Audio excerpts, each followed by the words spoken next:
What's going on, you guys? Kenny here, also known as SoloFan85. Welcome to another gamer log where we're talking about Hellblade, Senua's Sacrifice. This was my second playthrough here on the channel, and I enjoyed it just as much as I did the first time, if not more. If you're watching this video, you're either watching it on the tail end of the playlist, and I hope you enjoyed it. You have finished it, you have seen what we have been through, what Senua went through, or you could be watching this video as it popped up on your timeline or in an email. So thank you guys for watching, and especially to those that enjoyed the playlist. I hope you did. So let's get down to the crux of the game, shall we? Hellblade: Senua's Sacrifice is based around mental disorders.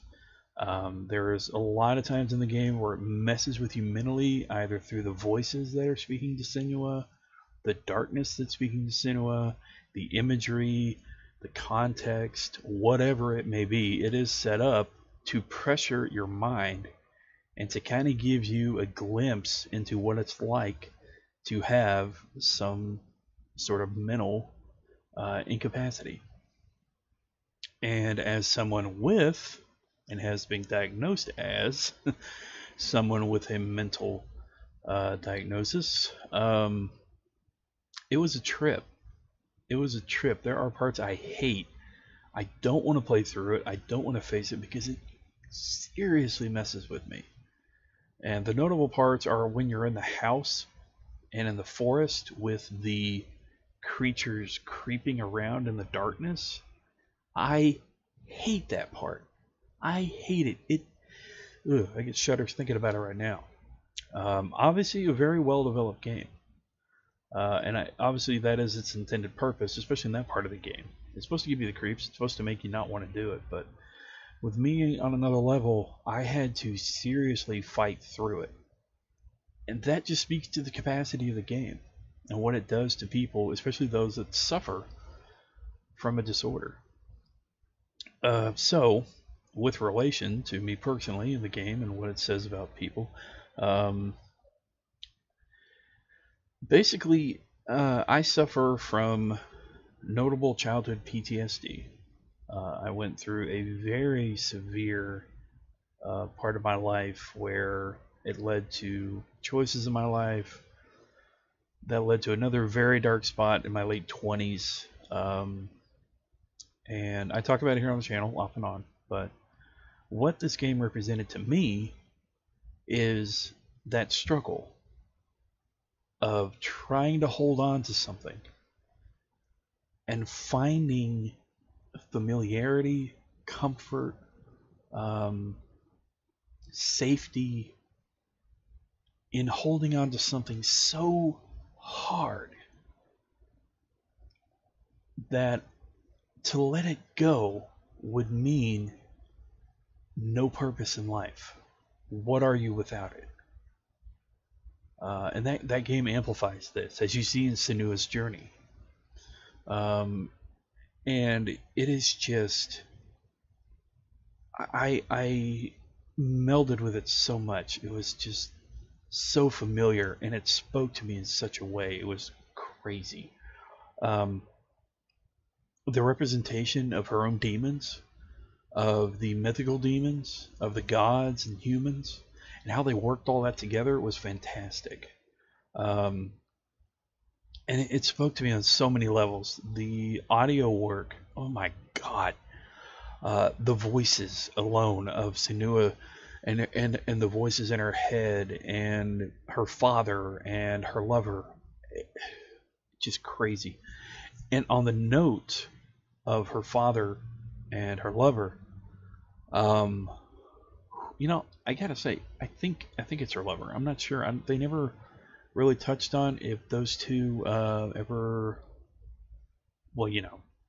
had sex, but she loved him. He loved her, so I guess lover's a proper word. How that touches on how the special people in our lives can affect us. I don't know what I was doing here. I think I was going to adjust my head. How they can affect us in either a good or bad way. Her father kept her locked up and sheltered because she believed, or he believed, her to be cursed.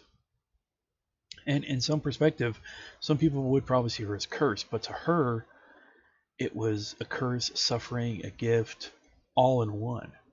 She wanted to understand it because her mother had it.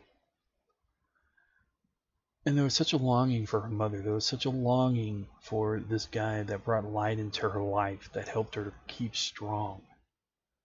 But what is you see that develops throughout the game is her regaining her own strength and taking the love of her mother and the love of this guy that was in her life, and it melds with her own being, and she gains her own strength in it. At first, it's not like that.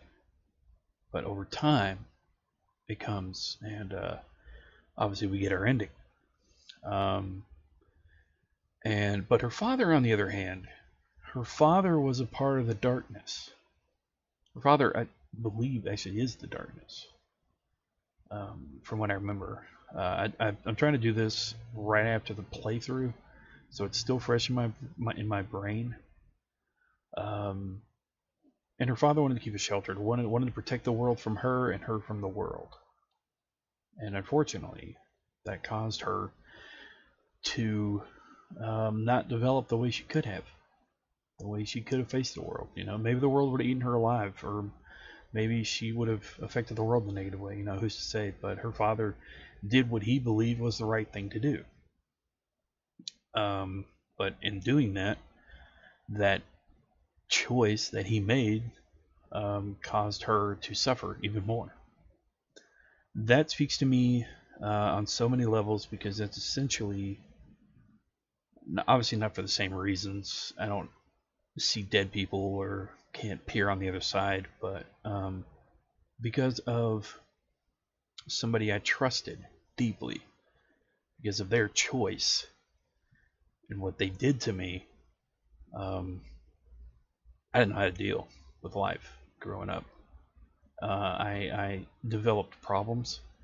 I didn't relate very well to the world. I couldn't trust people. I'm still dealing with that to this day, even in my early 30s. And I probably will for a while. But the journey that I'm on will eventually, I will retain strength that I could have had, and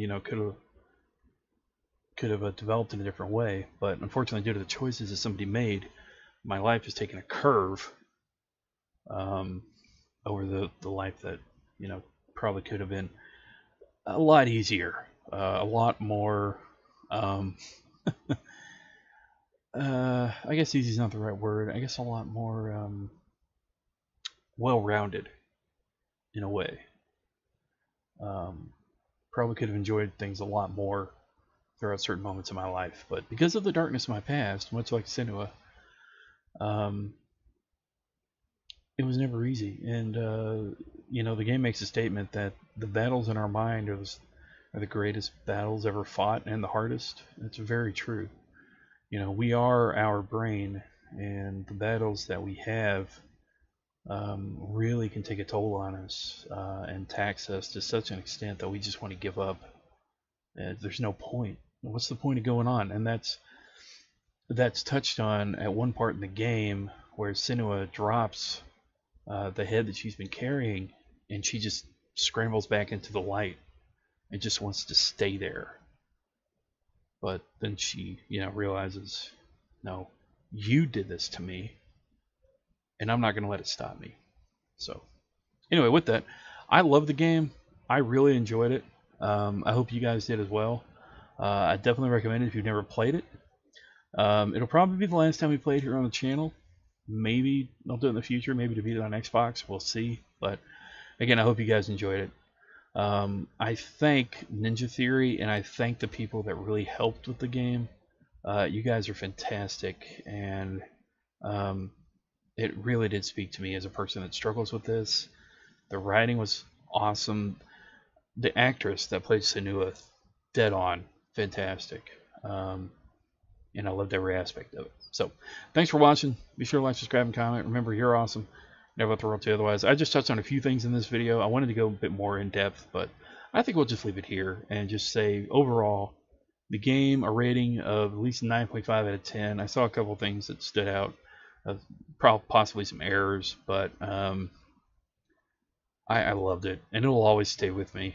Um, I'll probably play it again. Probably not on the channel, but just to it is a bit of a hope in the darkness for some people to just show that a character that suffers the way they did can get through it and start a new chapter. So it's fantastic. But anyway, remember, you're awesome. Never let the world tell you otherwise. And a big thanks to everybody that helped with the game, and a big thanks to everybody that watched the playlist, and a big thanks to everybody else for you being you.